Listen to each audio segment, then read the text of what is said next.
We have always thought of foreign policy and economic policy as something that has clear-cut terminal dates, and that you are either in a condition of conflict or in a condition of blissful peace. In the 90s, if we do it properly, we will live in a less dangerous world, but one which will never be totally without problems, and in which the subtlety of American statesmanship in adjusting the various balances, both political and economic, will be severely tested. But if we do it well, it could be an extraordinarily creative period.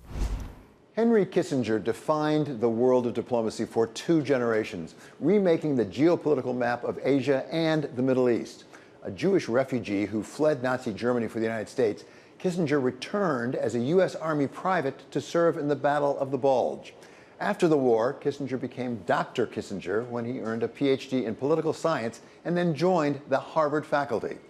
When Richard Nixon became president in 1969, he appointed Henry Kissinger as his national security advisor and used him to open a window to China that made the current economic miracle possible. To most people, in 1968-69, it seemed inconceivable that the US could have a relationship with such an extreme, zealous regime as Mao Zedong's.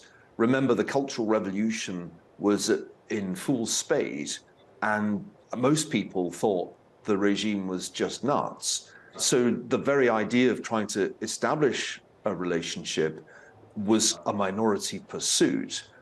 Kissinger also negotiated a peace treaty between Israel and Egypt and a ceasefire with Syria.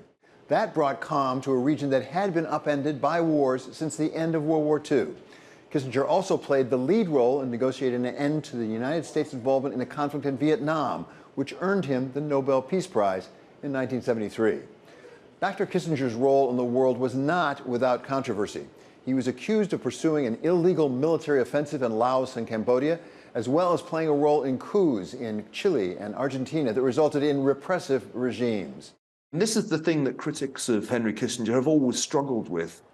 They've been very bad at setting the crimes of a Pinochet in the context of the Cold War. When you see it in the context of the Cold War, you realize that the war crimes, the crimes against humanity being perpetrated by communist regimes were on a much larger scale than those that were perpetrated by regimes of the right.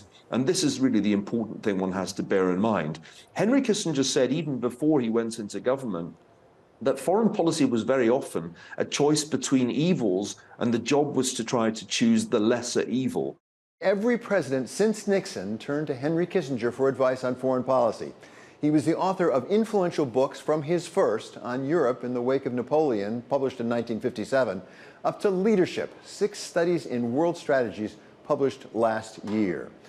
Just last month, Henry Kissinger appeared to give a speech at the annual Al Smith dinner in New York. At the end of that speech, he said, quote, "A great leader is the giver and protector of our hopes." Henry Kissinger, dead at age 100.